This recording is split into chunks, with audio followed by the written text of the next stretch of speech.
Hello, everybody. Welcome to the Above the Rim Rundown, where we run down all things NBA. I am one of your hosts, Memo, and right beside me, I've got Hoops. How you doing?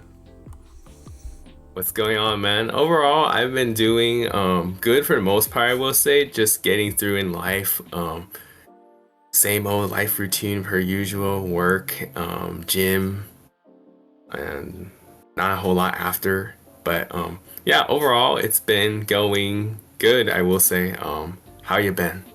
I've been good. Like I just told you about my big fat nap that I just took right now. It was one of those naps where I thought I woke up the next day. Like I thought it was like 4 a.m. when I woke up because it was still dark out. My dog was on my lap and everything. I was so out of it, and it turned out it was like just 9 p.m. And everybody was just gone. Everybody left me. I don't know what happened there. But yeah, this week has been really good actually. I actually went to two concerts this week. I went to a concert on Monday to see one of my favorite rock bands, Black Country New Road, nearby at the observatory in Santa Ana, which was cool. I This was my second time seeing them, which was great. And then Wednesday, I went to the Big Boy. This was a last minute decision because the tickets were so expensive for the longest time for this concert. But I ended up going to the Kendrick Lamar SZA show at SoFi Stadium. And I got a decent seat too. I don't know if you've ever been to the SoFi Stadium, but there's like I'm guessing it's like the 100 levels, 200, 300, 400, 500 levels. And I was at the 300. Uh, the ticket I got was like, I guess the left far corner of the stadium. And so it's not all the way up, but it's not all the way down either. And it was still cheaper than some of like the nosebleeds tickets. I got lucky there, even though it was still expensive.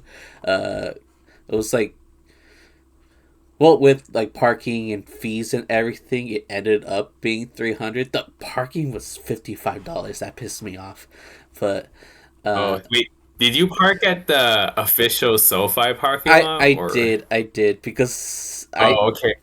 I think I'm not gonna lie. Yeah, that is expensive. But I remember when my uncle went for he went for a Chargers game and they charged him $70 I for heard it was parking. 70, Uh, so I'm glad it wasn't, So but maybe still. did they drop it a little bit? I mean, still expensive, but yeah, I guess that's good. They at least dropped it slightly, even though it's still annoyingly expensive. But yeah.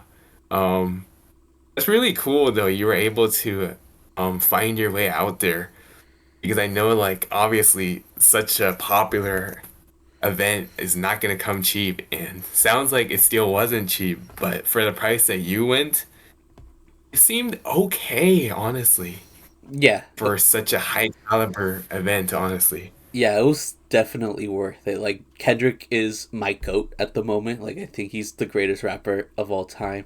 And SZA's wifey. Like I love her. She's amazing. But yeah, I did miss the mustard DJ set because I was at the merch line. I was running late.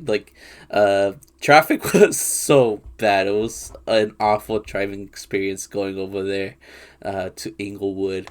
It at first was supposed to take like an hour 40 minutes to get there. It turned into close to 3 hours to get there, which was awful. But by the time I got my merch and got to my seat, I watched the end of the Knicks Pacers game, like the overtime portion, and when that ended, the concert started. So it ended up working out perfectly there, which was cool. A lot of people were watching the game. The two women next to me were talking about the game, and I showed them like what was going on in the final last seconds of the game and how Brunson and Kat missed those threes to, I believe, yeah, tie the game, which we will talk about, I guess. But yeah, safe to say I had a good week. Yeah, sounds like it.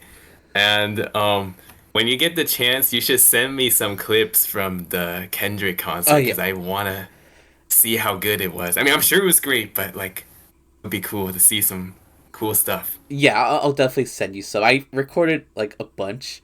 Uh, Nice.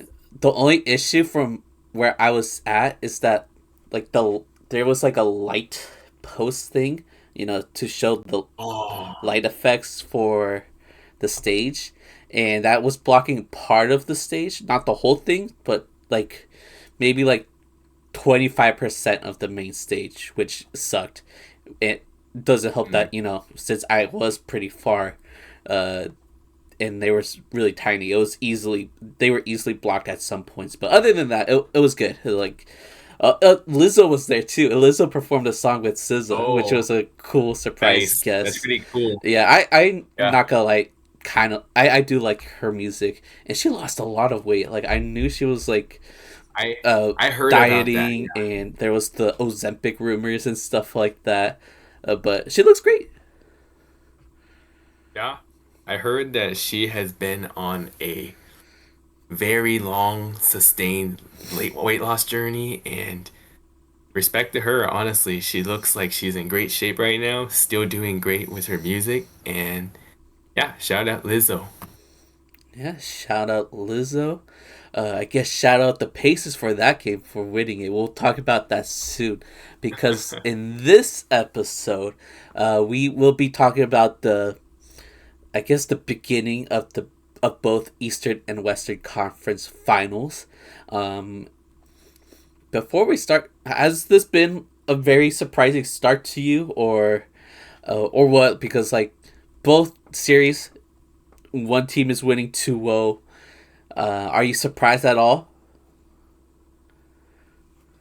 I think I definitely didn't predict either series necessarily to be 2-0. I expected it to be like 1-1 apiece, honestly, both ways. I think that it's less shocking OKC being up 2-0 and more shocking Indiana being up 2-0 because like Pacers obviously on a crazy playoff run. They have gone up 2-0 in all three playoff series so far.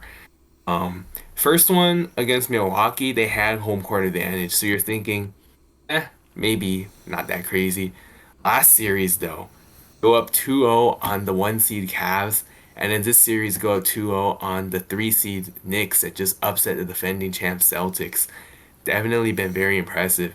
And obviously the Pacers been looking crazy good, like shooting at insane numbers, and they've definitely been shocking me this playoffs. And yeah, I would say that series has been shocking me more. But both of them, I did not think would be 2-0 at this point. I would have expected 1-1 for both series instead. Yeah, I feel like they're both a little shocking in different ways. I thought the Knicks wouldn't be this down bad early in the series, and you know, I OKC is an amazing team, but just seeing how they struggled a bit in the last series, you wouldn't think it'd be this easy for them against Minnesota. But let's talk about that series, Thunder versus Minnesota. Let's talk about Game One. Um, and yeah, what were your thoughts on this game? Yeah, so this game, I know that early on, Timberwolves got out to pretty good start. They led for most of the first half, leading most of the way. Went up by as much as 9 at one point, but second half was pretty close for the most part up until the final minutes of the third. In the fourth, OKC was able to take control and blow the game open, and they pulled away late and cruised to a blowout 114 to 88 game one win. And just a few fun facts about this game. One of them being the fact that Minnesota took 30 more threes than the Thunder, which is the third largest differential in NBA playoff history. Clearly, them taking 30 more threes did not go in their favor because they ended up getting destroyed. So that's unfortunate there. But another thing about this game, game one of the NBA Western Conference Finals flopped in ratings as Oklahoma City's easy win hit a 4-year low. So that is not good news there for NBA's sake, losing ratings. Unfortunately, that's what tends to happen if games are not competitive and turn into blowouts. But yeah, just a few fun facts to add on to the actual game itself. Yeah, it wasn't the next day's game, Pacers Knicks, wasn't that a very high viewed one? Like almost record breaking, or am I wrong there? Because that was an exciting I game. I don't wouldn't be surprised if it got a lot of views. I don't know what exactly was the rating like number, but I'm pretty sure it was high because that was a really good, much better game to say the least. Yeah. But yeah, Hmm. sticking with game one of Minnesota and OKC, Julius Randle had a fire start. He had 20 points in the first half. He was 6 for 8, made 5 threes, which is really good for Julius because that's like the one thing he struggled with throughout this entire postseason is with his threes. But he was on fire. Ant. There was a little injury scare for him. He messed up his ankle, but he came back and was looking good. Um, there was some points though where like he got a little too foul happy throughout. I think this was before the ankle injury, but he got a tech because SGA got fouled. He got fouled a lot within the first few minutes. I believe the stat going on was, yeah, in the first 6 minutes of the game he had already had 7 free throws, which was crazy. And I guess Ant was tired of it, so when he was on the floor, like literally on his back on the floor, Ant just threw the ball at him. And then I think before halftime, there was a play where OKC was trying to inbound the ball, and it looked like a slight shove from Ant to Shai. Maybe Shai tripped. I don't know. And then when Shai was on the ground, Ant was like hovering over him, like he had both of his legs like on top of, or like just he was just on top of Shai, making sure he couldn't get up, which I actually thought was kind of funny. But yeah, he ended up getting a foul call there. Um, but yeah, in the first half, SGA was not doing really good. He was 2 for 13. It looked like the defense from the Timberwolves were really affecting him, but as he mentioned, this was basically a story of two halves. Minnesota looked great in the first half, but in the second half, that's where OKC picked up the pace. That's where uh, Shai did a lot better. He had 18 points, 38.5% from the field in the second half. And we couldn't say the same thing for either Julius Randle or Ant. Julius Randle ended up disappearing in the second half. So did Ant. I think he scored like 5 points in the third quarter, 0 in the fourth, which was very disappointing. And yeah, the Thunder ended up blowing up the lead, as you said, and outscored the Timberwolves in the second half 70-40, which was crazy. And yeah, it doesn't help that on the Timberwolves side of things, Nas Reed had an awful game, only 4 points, run 1 of 11 from the field, 0 for 7 from three. And yeah, the other struggle it was the defense. The defense was really pesky. We saw in the game 7 of Nuggets versus OKC, or I guess throughout that series. But there'll be like a period of where like Lou Dort, Caruso, Case Wallace even would like just go crazy on defense, get those steals, and because they were able to cause so many turnovers, right? Timberwolves had 19 turnovers while OKC only had 14. This led to a lot of easy points for OKC. Timberwolves conceded 31 points due to all those turnovers, while OKC only conceded 10 due to their turnovers. Timberwolves had 0 fast break points, while OKC had 12. And as you mentioned, you know, Timberwolves shot a lot of threes and did pretty well, but you know they did that, but suffered a lot in the paint.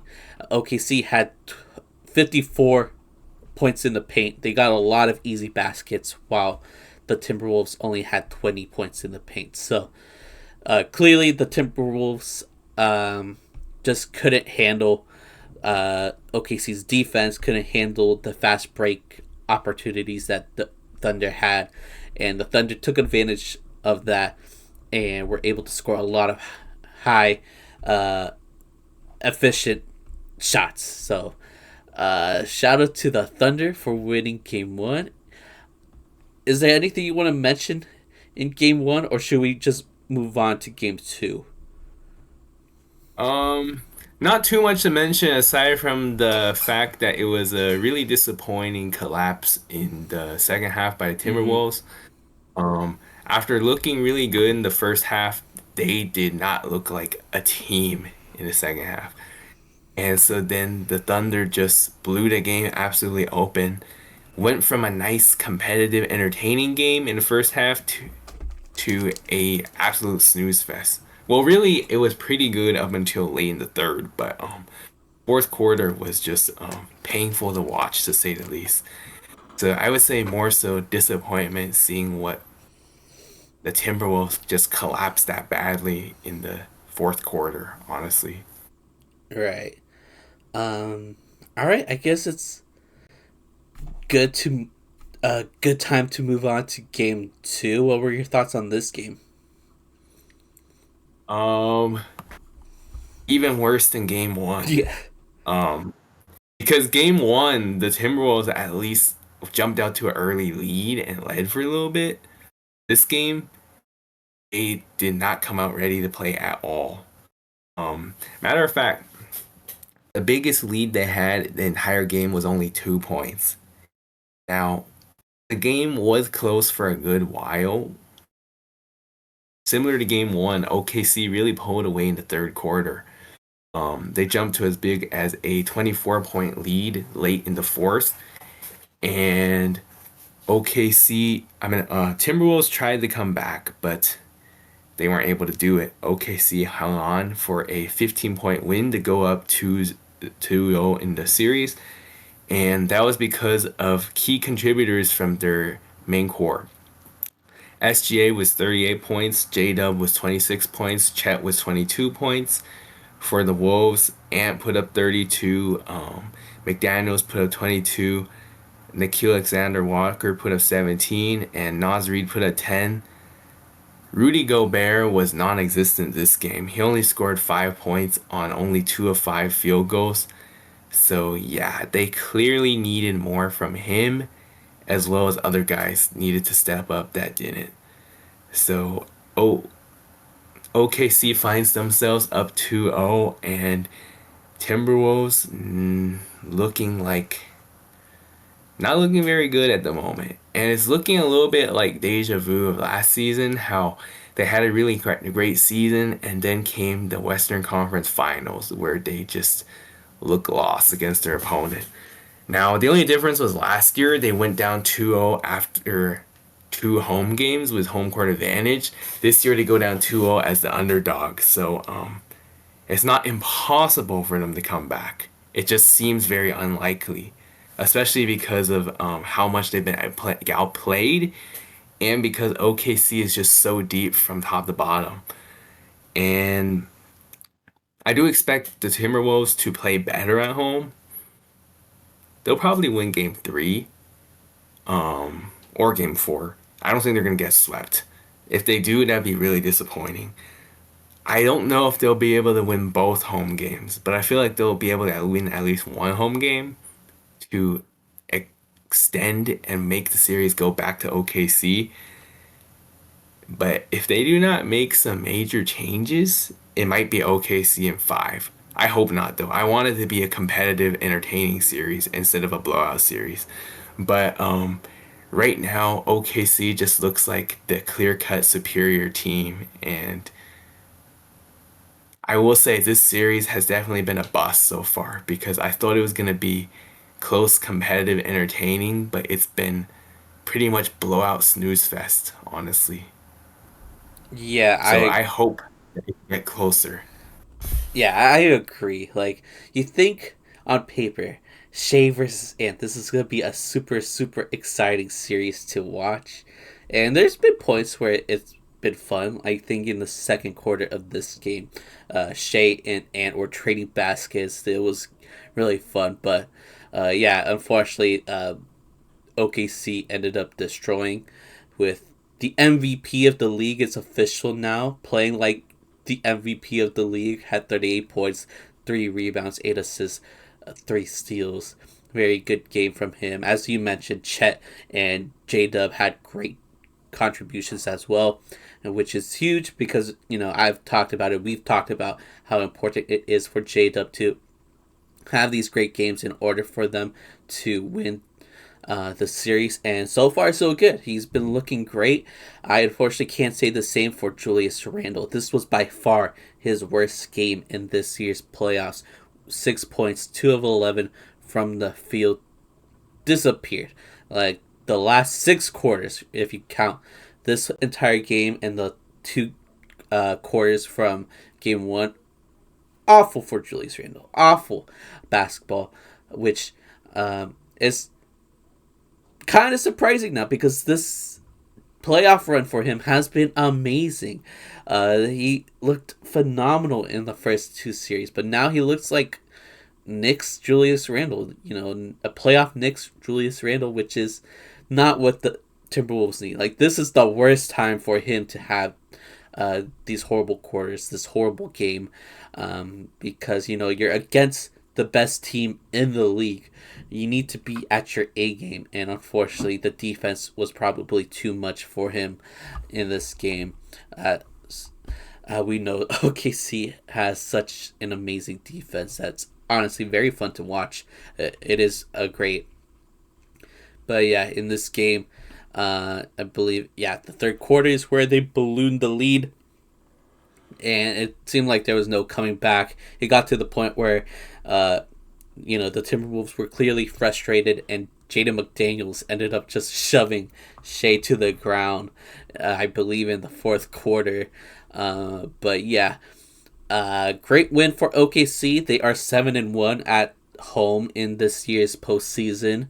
And a random note, Scott Foster got injured within like the first few minutes of this game during a jump ball incident where Lou Dort So slapped him in the mouth, I think, and he started bleeding. And I like how it pans to Chris Paul, that classic rivalry, because Chris Paul was watching the game. I think he was there to support Shea for winning MVP. So it was funny seeing Chris Paul watching his enemy start bleeding from the mouth.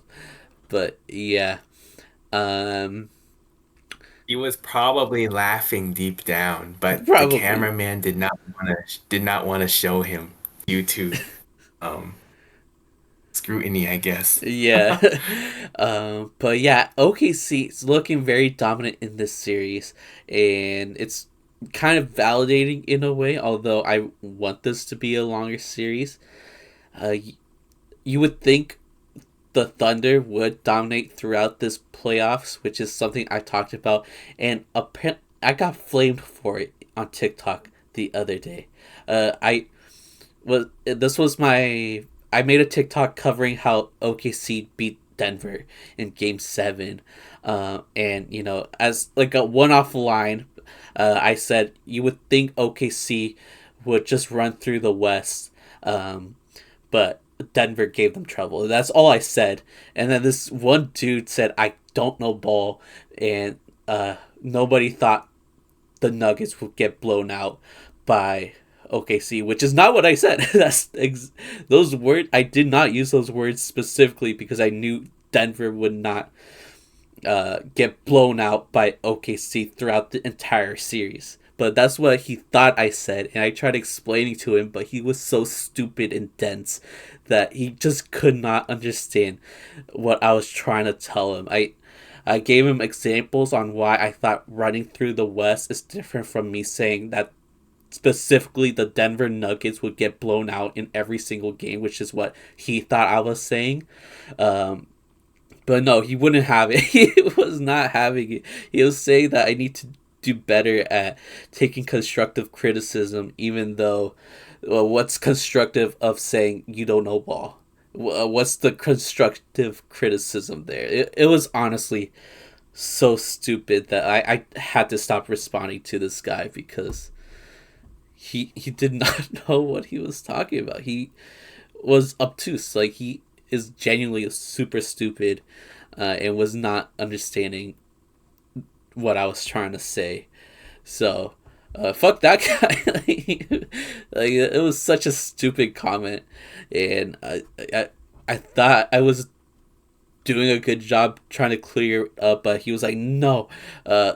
He was just not having. He was just putting words in my mouth, and when I tried to clear up what I was trying to say, he said I was wrong for because that's not what I meant.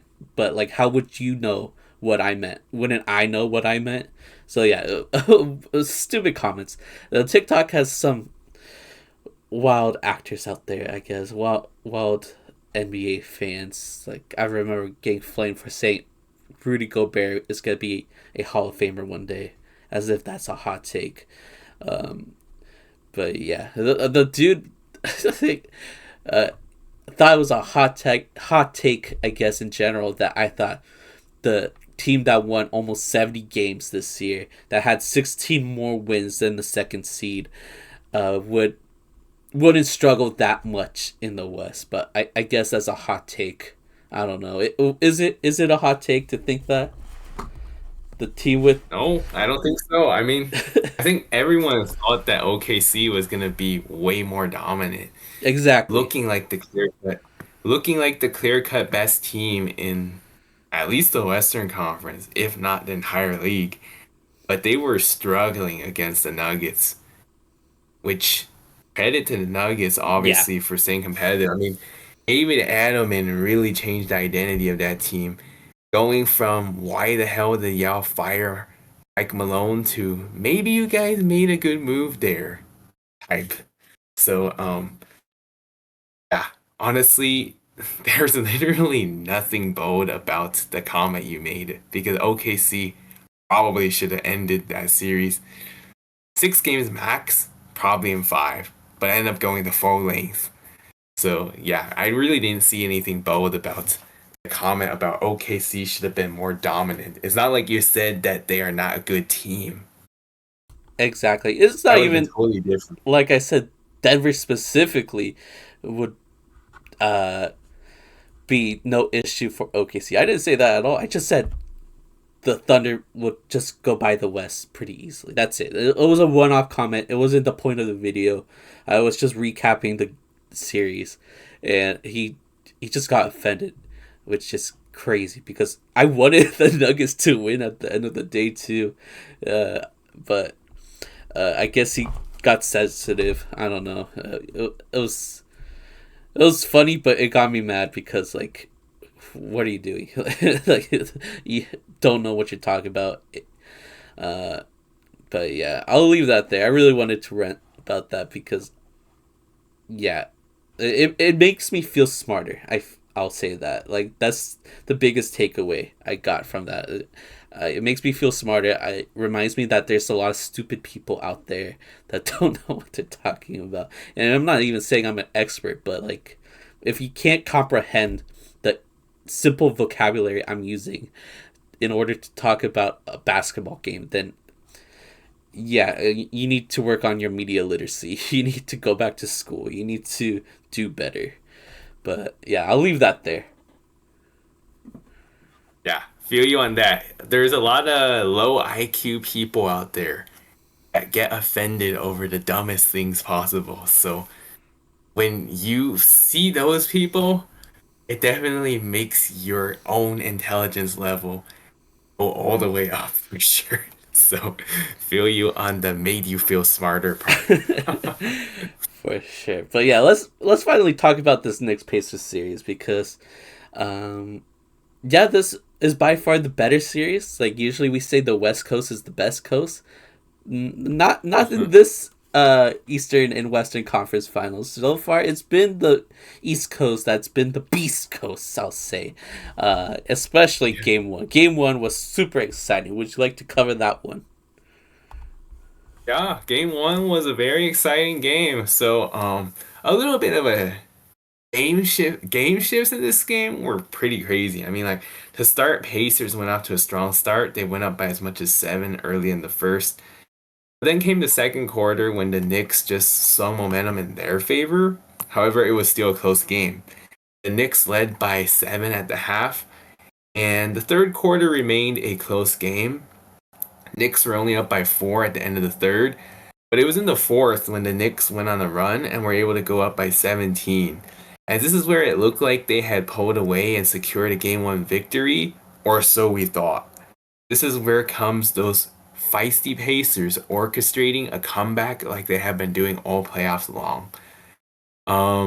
Knicks were up by 15, 113 to 98 with 4:55 remaining, and the Pacers pretty much looked dead in the water at this point. But this is where they went on a run, insane run thanks to Aaron Nesmith and Tyrese Haliburton going berserk. Primarily Nesmith though.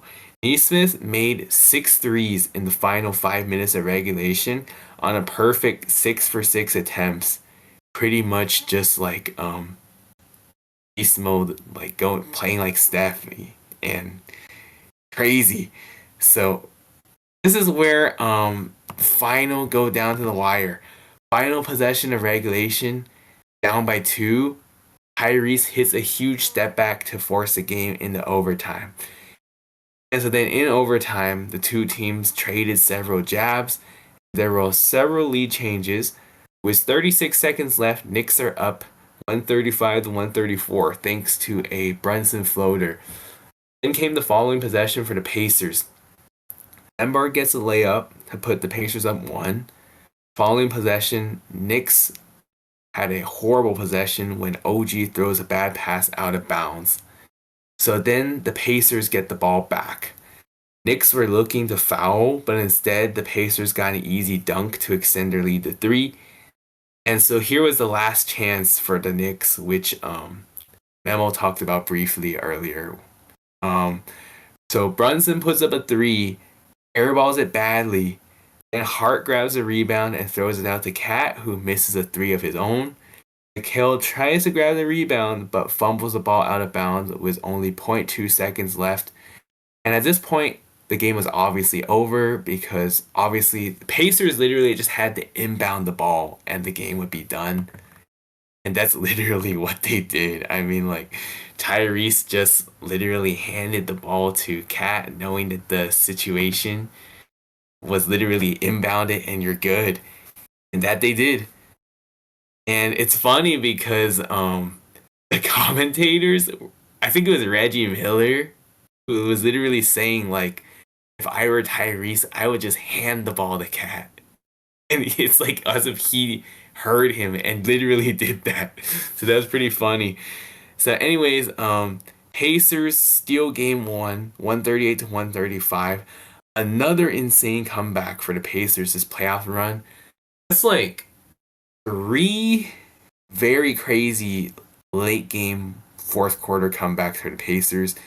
One in each series in like limited time, limited fashion. I don't know how this team keeps on finding a way when they look dead in the water, but man, shout out Rick Carlisle, shout out Pacers. This team is really damn good to say the least. Oh, So yeah, shout out to the Pacers. for sure. This is such a great, entertaining team to watch. With a lot of theatrics, with Tyrese Haliburton, who thought won the game. He was driving into the lane for an easy basket, but for some reason went back to the 3 point line. I guess he wanted to win the game instead of going into overtime. Shot the ball, hit the back of the rim, went up super high, then went back down into the basket, and he thought he won. The Pacers thought the game was over, they ran to the court. Tyrese was doing the choking emo in front of the Knicks fans. It was awesome. Unfortunately for them, it was Tyrese's foot was on the line, so the game went into overtime. But yeah, Pacers did great. A lot of contributions from Tyrese, Nemhard, Obi Toppin. I believe had 8 points in the game, and 4 of the points was in overtime. So shout out to him for coming through. Brunson did his best, as you mentioned, made that floater, but when the game was on the line, they need a 3-point shot. The clutch play of the year wasn't looking too clutch. Had a sliver of room. I think Nemhard was guarding him. He shot the three, and then, as he said, airball. Josh Hart rebound, passes it to Cat. Cat was short. Game was basically over, and as he talked about, I thought it was funny seeing Tyrese just hand the ball to Cat because literally nothing could have happened. Like legally, nothing could have happened. Even if somehow Cat was able to get that ball into the hoop and tie the game with zero point 0.2 seconds, it wouldn't even count due to the NBA rules. So yeah, Tyrese just putting salt in the wound, just handing the ball to Cat. It was really funny. But yeah, game ball deserves is well. Sorry, sorry. Neesmith deserves the game ball here for just getting them into this position. As you mentioned, the Knicks were up by a lot in the fourth, but Neesmith helped cut down the lead. I think you said 6 threes. In my notes, I have 5 threes made by him, one from Tyrese. I could be wrong, I guess.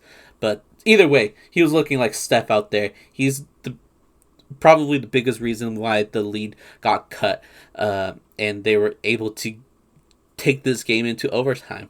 So a shout out to Neesmith, shout out to Tyrese for hitting a huge clutch bucket. Now he is 11 for 12 for last second game tying or game winning shots throughout this entire season, and this is his third in this postseason. He is out clutching the clutch player of the year. That's insane. But yeah, I have nothing much else to say about this. It was just really fun game that I ended up missing most of it. I did get to see the overtime part, but I missed the comeback. I missed the game tying. I guess 2. It wasn't a 3 by Tyrese. So that's unfortunate, but still, looking back in the highlights and watching the overtime was still, you could still tell that this was a fun game to watch. Oh yeah, definitely. And yeah, I was also a bit busy that night, so I think I missed this game also, unfortunately, but man, it would have been a great game to watch, especially like shifts in momentum, Pacers comeback, all that stuff.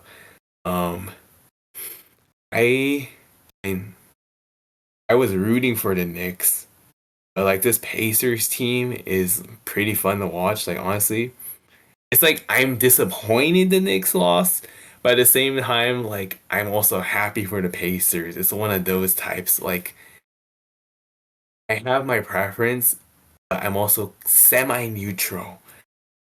It's definitely a fresh breath of air not having to watch the Celtics, Warriors, Clippers. That's for damn sure. Oh yeah, for sure. I um, feel you. I feel you. yeah.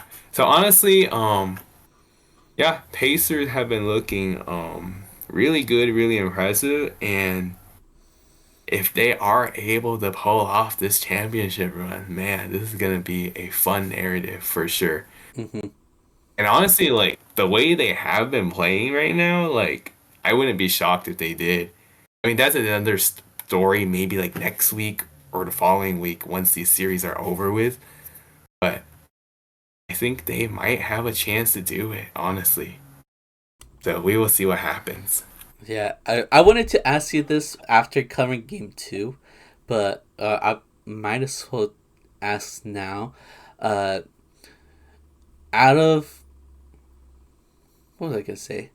Out of both the Knicks and Minnesota, which team do you think are more likely to come back from being down 2-0? That's actually a really hard question, not gonna lie.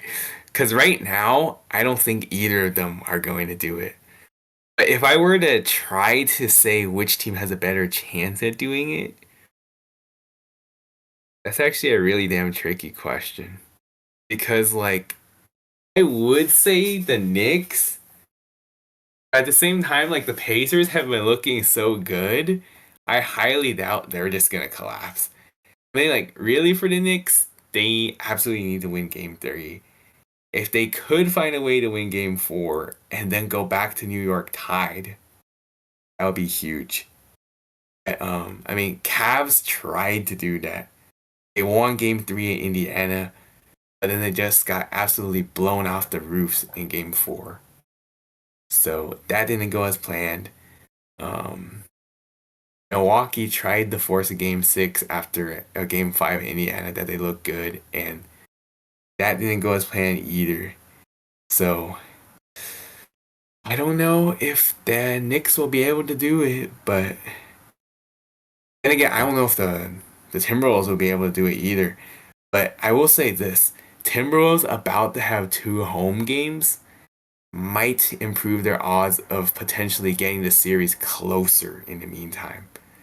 Like, I don't know if they're gonna win both home games, but never say never. Versus the Knicks, it just seems a lot harder for them to win two road games in a row. So that being said, I still don't necessarily think they're gonna come back in the series. But okay, I'll just say this. At the end of the day, if I had to pick, I think I'll just say Knicks simply because all the games have been close versus the Timberwolves have just been getting blown out. And then of course then once again the series changing locations. So this is actually really hard, but I'll just say Knicks, honestly. Yeah, But who do you think has a better chance? I think I agree with you with like the same logic that the at least the Knicks Pacers games have been close, while OKC just mollywops the Timberwolves on both game one and game two. Uh, the Timberwolves do home have these next two home games, which will definitely help. But I don't know, seeing how badly they got beaten in game one and game two makes me less confident for them, but it's not over. It's not over for either team. They just got to really win game three in order to stay alive. That's for sure. But yeah, we could now talk about game two. I kind of jumped the gun there, but let's talk about game two of Pacers Knicks. And yeah, let's talk about this. Would you like to start off? Yeah, I can start off. So this game was a pretty close game throughout. Biggest lead for the Pacers was 10, biggest lead for the Knicks was 7. So no team led by more than 10 points. So that says a lot. Um, so the game went down to the wire. Um, was 2:45 left in the game. That's when the Pacers had their biggest lead, going up 10. But this is when the Knicks went on a run, which it looked like it could have been reverse fashion of what happened in game one. Game one, Knicks had a big lead. Pacers came back and they forced overtime. Game two, Pacers had a big lead late. Knicks go on a run and had a chance to force overtime. So after being down by 10 with 2:45 left, Knicks go on a 9-0 run and pull to within one with 14.2 seconds left. And so now they have to foul. Neesmith makes two free throws to put the Pacers up 3. Knicks have a shot to try to tie the game, but Brunson misses a 3. Deja vu of game 1. So now the Knicks have to foul again. Turner goes to the line and makes two free throws to put the Pacers up 5, which would be the final margin of victory for the Pacers as they The Knicks ran out of time, and so the Pacers would steal another road game to go up 2-0 in the series.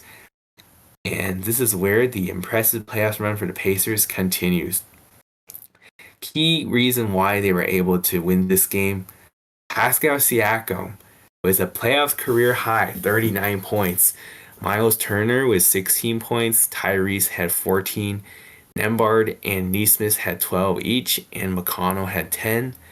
For the Knicks, Jalen Brunson put up 36, Cat and Bridges put up 20 each, and OG put up 16.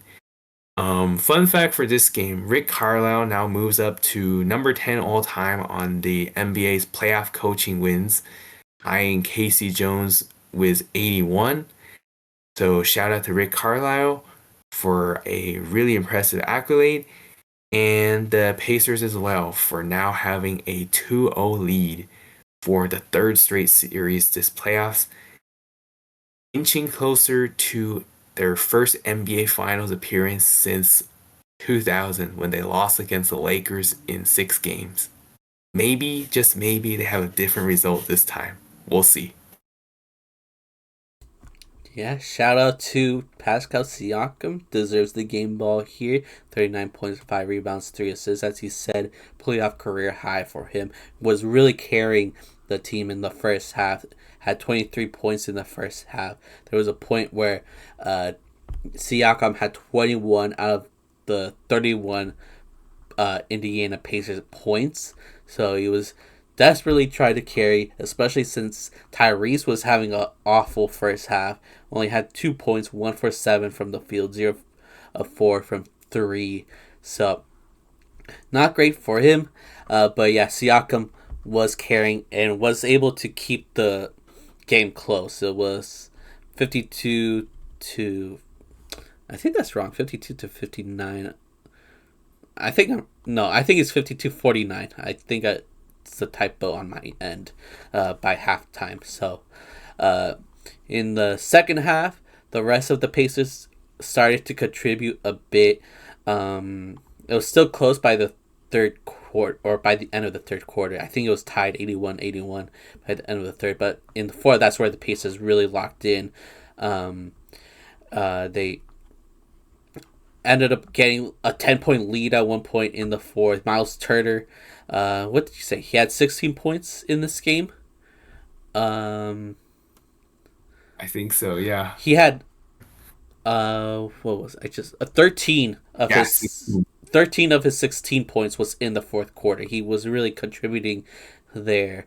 And yeah, I guess it was too much for the Knicks because they ended up losing this one. Brunson tried his best to carry.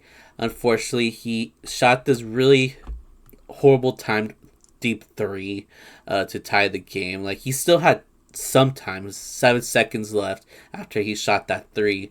Maybe could have looked for a better shot there. But yeah, that was no good. And yeah, the Knicks ended up losing this one. Just a bad game for the Knicks. I think Cat got benched at one point. Like, just a horrible, horrible way to end that game. The Pacers just always finds a way to come through, especially in the fourth. Like, Tyrese was having a horrible game, but in the fourth he was actually contributing pretty well.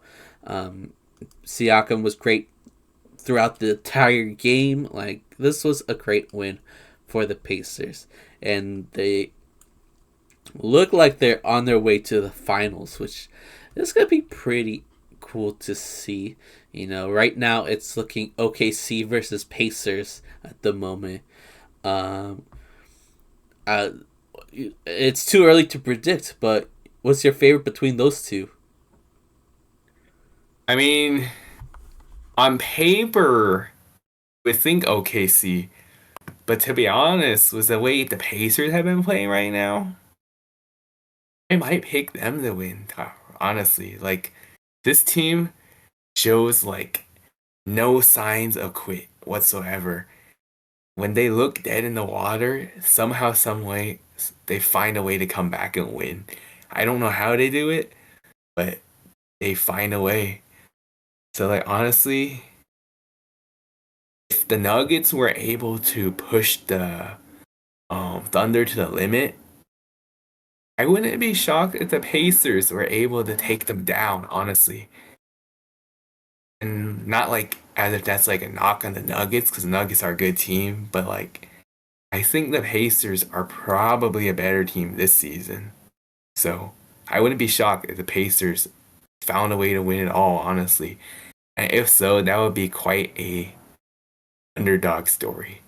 3 series without home court advantage. Didn't they have home court against the Bucks or no? It did, but I meant like 3 series that they play against Oh, okay. OKC also. No, you're right. You're right. Yeah, You're right. But yeah, OKC would be my favorite. But yeah. you can't I count will out the say this. Pacers. I will say this before this series, before the conference finals started, I was struggling picking between the Knicks and the Pacers. So like the fact that I was like struggling so hard to pick in itself was literally a sign like I knew this could have happened. I didn't want to believe it because I wanted the Knicks to win really bad. But I mean, I can't hate on the Pacers for what they're doing, honestly. Yeah, not at all. I did struggle as well. I made a TikTok on my predictions for both series, and yeah, I said that the Pacers were going to end up losing this series most likely due to the fact that I thought maybe the perimeter defense on the Knicks side of things were gonna able to carry them into a win and were able to slow down Tyrese, but so far that has not been the case. They weren't able to take the ball out of his hands. So yeah, I wasn't even confident in making that TikTok, but yeah, that was my prediction that the Pacers were going to lose the series, and it looks like I might be wrong, and I'll admit it. Like I'll take it. I'll be wrong. I'll gladly be wrong.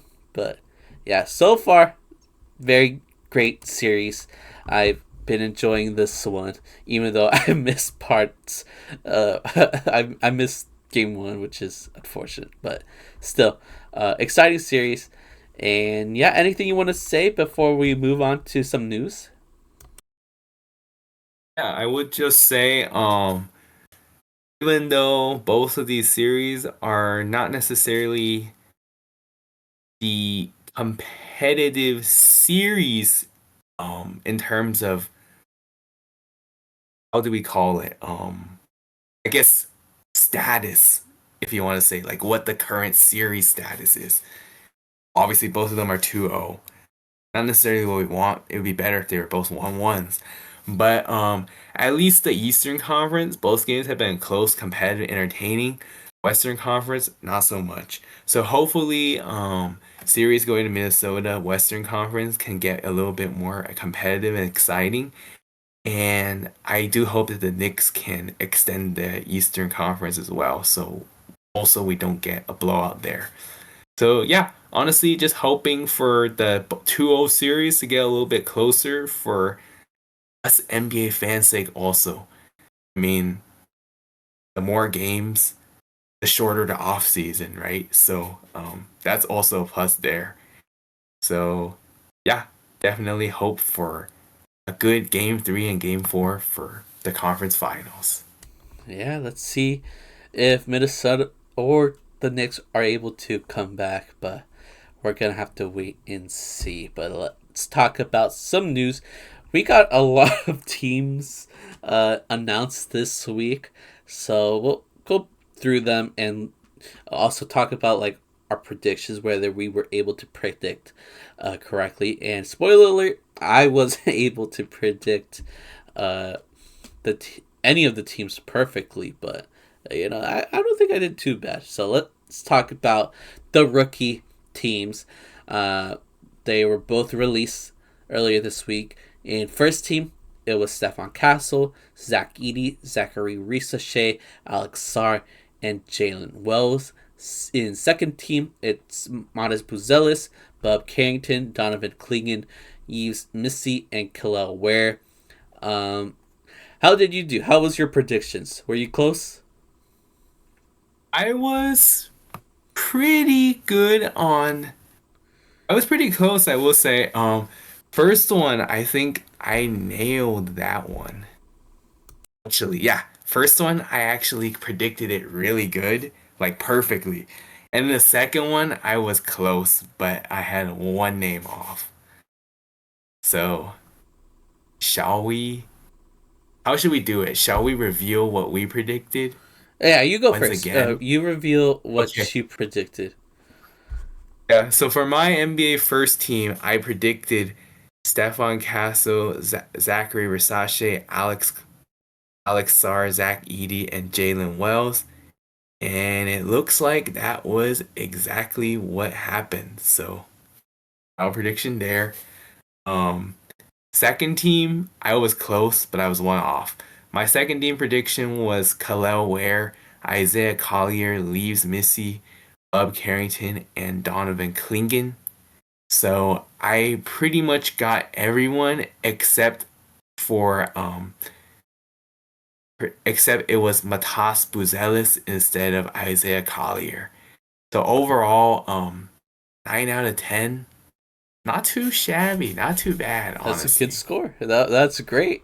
I was a little off. In my first team, I had Stephon Castle, Zachary Shea, Alex Starr, Jalen Wells, and Khalil Ware. Khalil Ware was in the second team.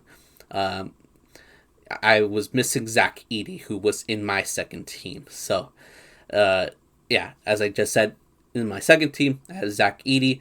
I had used Missy, Bob Carrington, Donovan Clingan, and my bias came through with this one. I had Dalton Connect, the Laker. I remember I was kind of bugging you a little bit about how you didn't have Dalton Connect, and he ended up not making the team. It was Matis Bucelis instead, who is a good shout. I think he is a great rookie, and hindsight's 2020, but yeah, I definitely should have put Matas over Dalton Connect in this case, but yeah, I thought maybe the first half of the season was gonna carry Dalton into getting represented in the rookie teams, but I guess not. He did get less playing time as the season was ending, so I guess it made sense that he didn't end up making the team. Were you surprised at all that Dalton didn't make it, or was there any surprises besides Dalton not making it for you, or does it all make sense? Did the NBA get it right? Honestly, I think it all makes sense, honestly. If it was the first half of the season one, I think there would have been a higher case for Dalton to make it. But second half of the season, it just seemed like his usage rate just wasn't as high after his nearly trade attempt. And then obviously, of course, came the playoffs where he didn't even play like any real minutes. He only played garbage time against the Timberwolves. So that was disappointing there. As much as I would have loved to have seen him get selected, I am unfortunately just not shocked that he didn't get selected because of the way the second half he just wasn't the same as the first half. So overall, I would say NBA did it right. I will admit I didn't really watch too much of Matas Buzelis, so that might have been the reason why I didn't really think of him when I made my prediction. I thought Isaiah Collier had a good season, but I think Matas Buzelis, despite me not knowing too much about him, I heard that he had a pretty good season. So honestly, no problems there. I think that NBA, honestly, I think they got it right. Yeah, he's a very athletic guy, uh, long wing. Had a great game in the play-in tournament, but yeah, I wanted my guy Dalton, but it's all right. Montes Pucelis is a good player, so he deserves to be on the team. Let's now move on to the NBA All Defensive Teams that was announced as well. And yeah, I got a few things wrong. We'll talk about that, but let's go over the first team, which is Evan Mobley, Draymond Green, Dyson Daniels, Lou Dort, and Amen Thompson. Second team, Tumari Kamara, Rudy Gobert, Jaren Jackson Jr., Jalen Williams, and Ivica Zubac. So, um, yeah, Hoops, who did you have in your original prediction? Were you off? Were you surprised? Let's talk about it. Yeah, I was like kinda close, but I think I was like pretty. I had a relatively good prediction. So my prediction for first team was Evan Mobley, Dyson Daniels, Rudy Gobert, Amen Thompson, Lou Dort. My second team was Ivica Zubac, Giannis, Jaren Jackson Jr., J Dub, and Draymond. I did put Tumani Kamara as a honorable mention if Draymond did not qualify, but he did qualify. That being said, my first team was not too bad. I only had one off, and that was picking Rudy Gobert over Draymond. So, my bad on that one. My second team was definitely not the greatest prediction, though. Um, I got Ivica Zubac right. I got Jaren Jackson Jr. right, and I got J Dub right. However, Giannis did not make it, and as mentioned earlier, Draymond was first team, not second team. So first team, 4 out of 5. Second team, 3 out of 5. Not as good as the rookie team's predictions. Overall, all right, I guess. Yeah, I was kind of close. In my first team, Evan Mobley, Draymond Green, Lou Dort, Dyson Daniels, and Jaren Jackson Jr., who was in the second team. I was missing. Who was I missing? Amen Thompson was supposed to be in first team, and I had him in my second team. So second team was, for my prediction, Jaren Jackson Jr., Jalen Williams, Tumani Kamara, Ivica Zubac, and I had Shai in there, Shai Gilgeous-Alexander. Um, which, looking back at it, I guess I was glazing too much. Like, Caruso probably should have had more love than Shai on this one. But yeah, I had Shai instead of Rudy Gobert, which, yeah, I'm definitely wrong there. I was off. I'll admit that I was wrong. But overall, I was close. I had 9 of the same 10 players as the official All NBA defensive team. I just had Shai instead of Gobert. So I guess not too bad. Not too bad.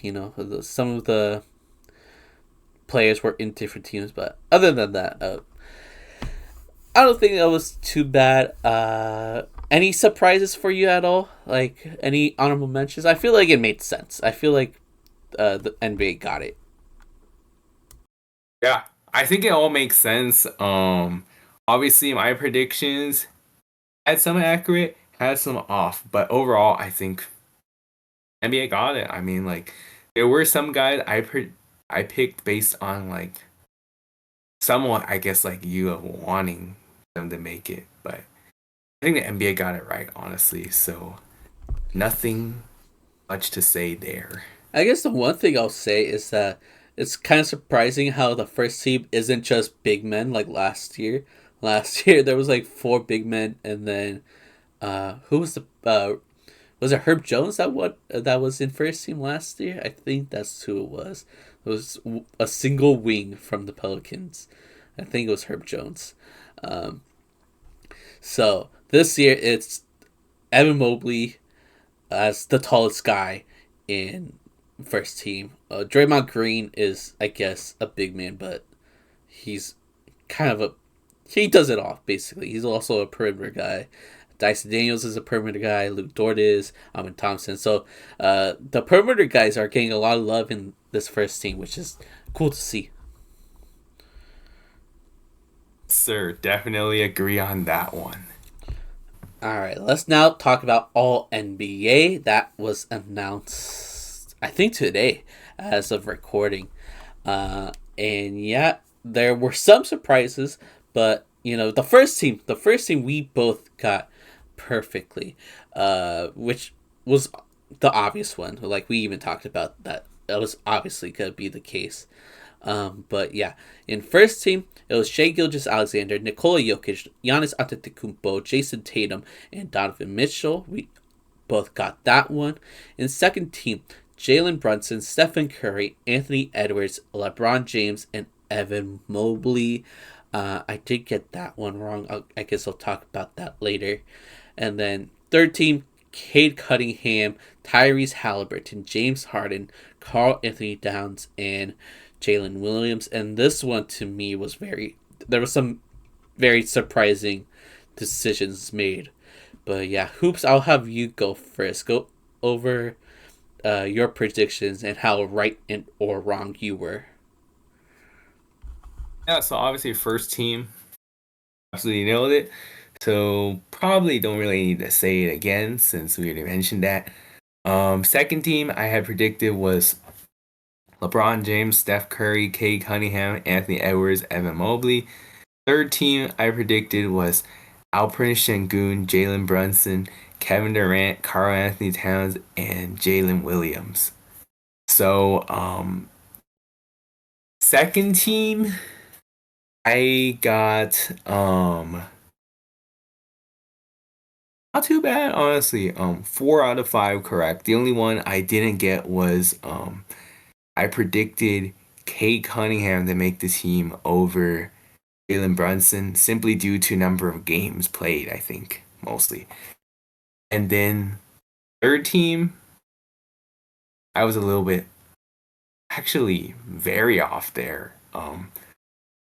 I got Cat, I got J Dub, and that was it. I did not get Tyrese, Harden, or Cade. So the proudest of accomplishments there. First team and second team were not bad. Third team, not so much.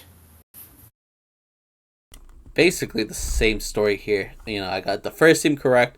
In my second team, I have Anthony Edwards, LeBron James, Jalen Brunson, Stephen Curry, and Cade Cunningham, who was in the official third team.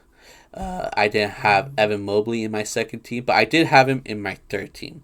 I had Evan Mobley in third. I had Karl Anthony Towns, Jalen Williams, and then I also had Alperen Sengun and Jaren Jackson Jr. in there, which I'm surprised they didn't make it, especially Sengun. Like I felt like the Rockets deserved uh, some consideration due to being the second I seed agree.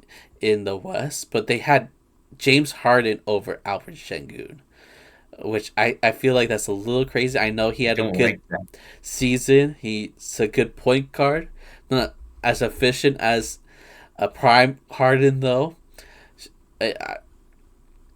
Yeah, I don't think Harden should be there. I would have had Sengun over him. I would have Jaren Jackson Jr. over him as well. I don't even like Jaren Jackson Jr., but I think they both deserved it more than Harden. I do like seeing Tyrese here, especially, see how incredible this playoff run has been for him. It is cool to see him here, but in the regular season, I don't think he was that amazing. But you could argue him over like an Alfred Sengun, though. So I'm not that mad about Tyrese being here. I'm just more surprised that James Harden ended up making third team All NBA. I think that's a little absurd. I agree. Definitely. But yeah, any other thoughts on this, or should we move on to the final award that took forever to be announced?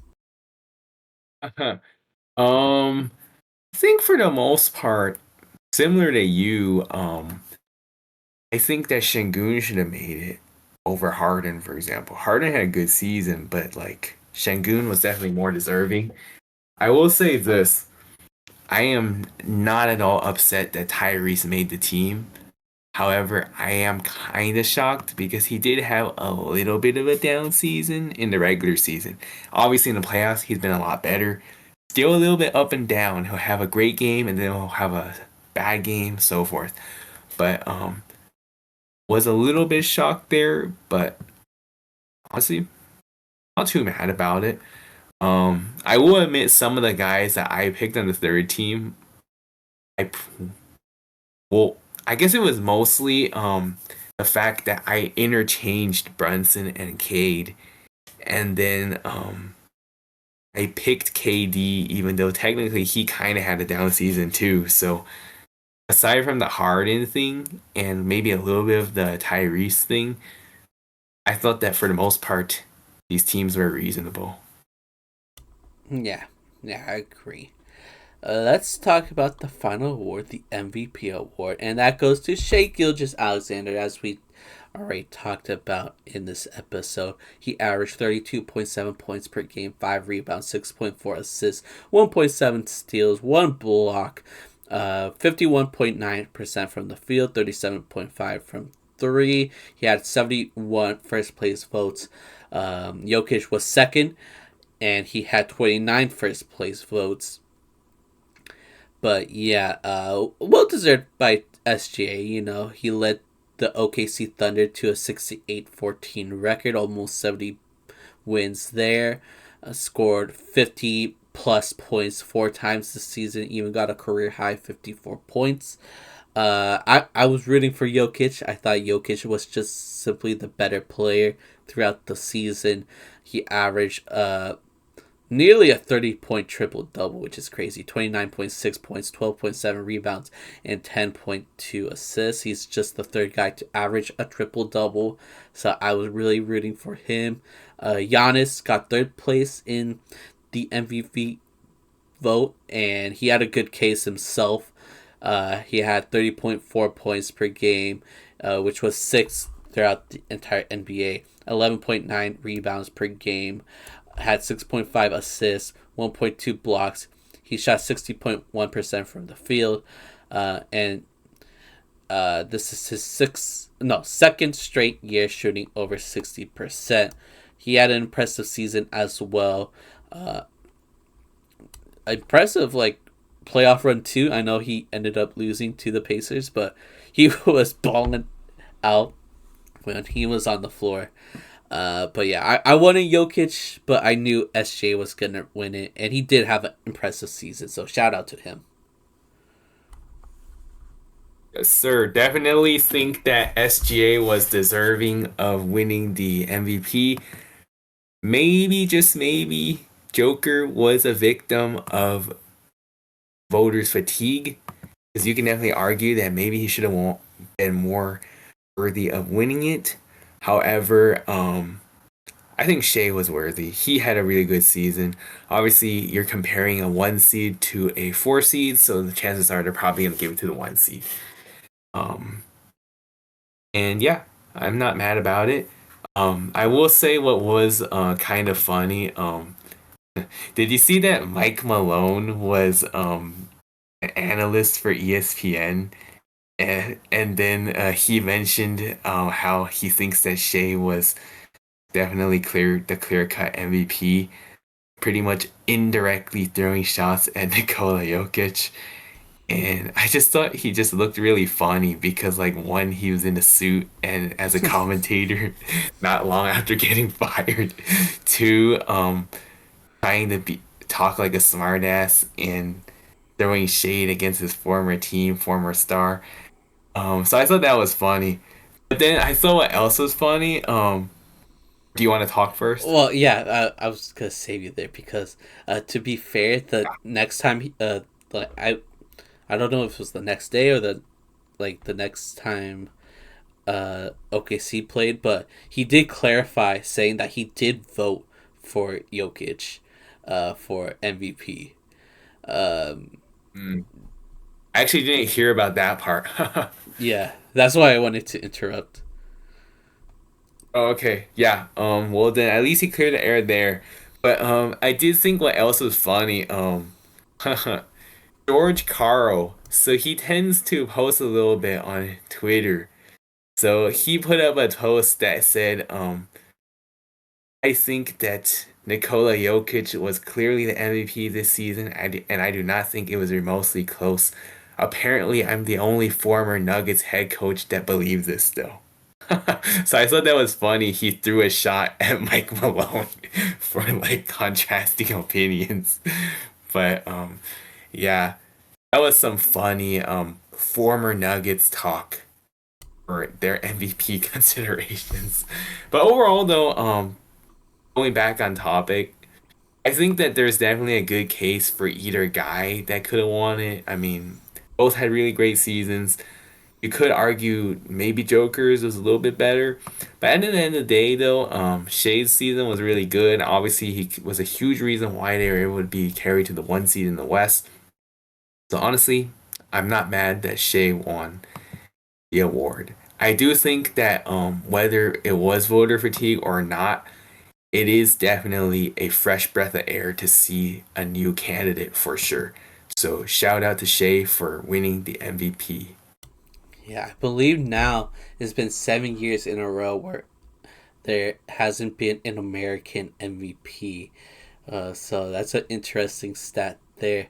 Also, I think this is 5 years in a row where Jokic is top two in MVP vote. That's a crazy run. Impressive from him. But yeah, well deserved by SGA. Shout out to him. And yeah, I think this is just helping him with the rankings. Definitely helping him with the OKC rankings. If he's able to not only get the MVP award, but win the championship this year, get Finals MVP. Is that gonna be OKC's new GOAT? That's a discussion, I guess, for another day. But yeah, the discussion I'm definitely going to be happy to talk about later on. But yeah, any other thoughts, or should we just end things here? Honestly, I think we pretty much summed things up pretty good. That was pretty much my thoughts on MVP once again. Definitely very arguable between option one, two, three. At the end of the day, I think that it was. I think SGA was really deserving, so shout out to him. And yeah, if they do indeed win the championship, there will be an argument if Shea is the new number one OKC player in their franchise history. So that will be an interesting discussion for another day. Yeah. But I guess we'll end things here. So thank you all for watching. If you are watching on YouTube and you like the video, leave a comment. Subscribe even if you really enjoy. That'd be great. If you're on an audio platform like Spotify, Apple Podcasts, please leave us a 5-star rating and review. That would be awesome. Check out our socials. I've been posting quite a bit on TikTok, arguing even. So check that out if you'd like. But yeah, Hoops, would you like to say something before we head out? Yeah, I just want to say, per usual, thank you guys to all the viewers for the current constant love support for our channel. We greatly appreciate it. We would not be where we are today without you guys. If you guys like our content, make sure to continue to like, comment, subscribe, share. Follow us on all platforms. And yeah, make sure to stay tuned. You do not want to miss our content. The season is winding down already, halfway into the conference finals. Soon it'll be the NBA finals. Soon a championship will be crowned, and then will come draft, free agency, summer league, you name it. So you guys do not want to miss a beat. Make sure you guys stay tuned and have a great one. Yeah, take care, everybody. We'll see you all next week. Goodbye.